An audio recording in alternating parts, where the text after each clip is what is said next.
You are listening to Mission Audio's production of Defeating Jihad, The Winnable War, by Dr. Sebastian Gorka. This book is read by Russell Wade and Dr. Sebastian Gorka. This audio recording was produced in 2016 by Mission Audio, which owns the copyright. No portion of this recording may be reproduced for any reason without prior written consent from Mission Audio.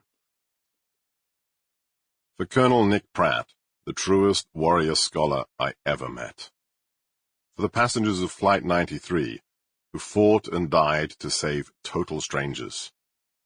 For the two SEALs of Benghazi, Tyrone S. Woods and Glenn Doherty, men ordered to stand down, who instead ran toward the gunfire. And to Polly and Juji, for loving me and showing me why we fight. Prologue. One man and his choices.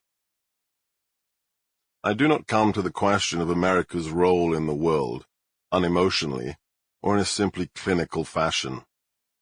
Like so many things in life, my attitude towards this issue and the current threat to America is shaped by history, the history of my family.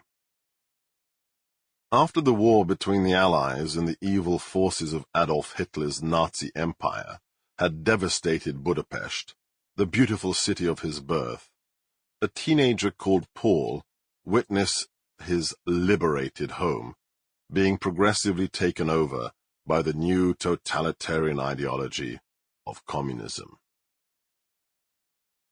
As he saw the stipulations of the Yalta Conference, which was meant to shape the post-war world, flouted one by one, especially when it came to countries like his own being allowed to choose their own governments after the war, Paul decided to resist.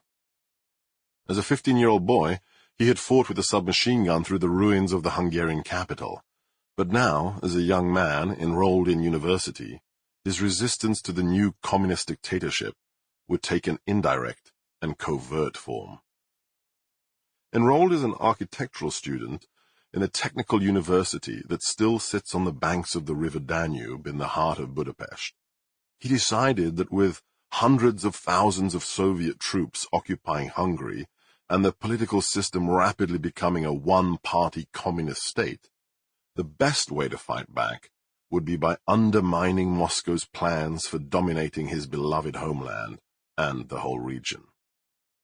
In college, Paul secretly organized a small circle of Christian students whom he could trust, students who not only shared his strong faith, but were prepared to risk their lives in order to make their country free and independent once more. The group would use their mandatory college internships to get placements at strategically important state enterprises, at locations such as railheads and industrial planning bureaus, which were key to Moscow's domination of the national economy of Hungary and the spread of the Kremlin's power across what would soon become the Soviet bloc. There, the young men, pretending to help the party solidify its grip on the nation and serve the spread of communism, would record convoy movements, the shipments of military supplies, and the measures taken to nationalize the key hubs of industry that the apparatchiks were making subservient to the Kremlin. They did so fully aware that if the Hungarian secret police or their masters in the KGB ever found out what they were doing, they would be arrested, interrogated, and most likely summarily executed. As this small band of anti-communist patriots intensified their information-gathering activities, they established contact with Western intelligence, specifically MI6, the external spy service of Great Britain. Now, the information about what the Union of Soviet Socialist Republics, the USSR, was doing in Central Europe and how it was flagrantly in breach of the commitments it had made to its erstwhile allies at Yalta, would reach a government that could actually use that information to subvert Moscow's plan to enslave countries such as Paul's beloved Hungary.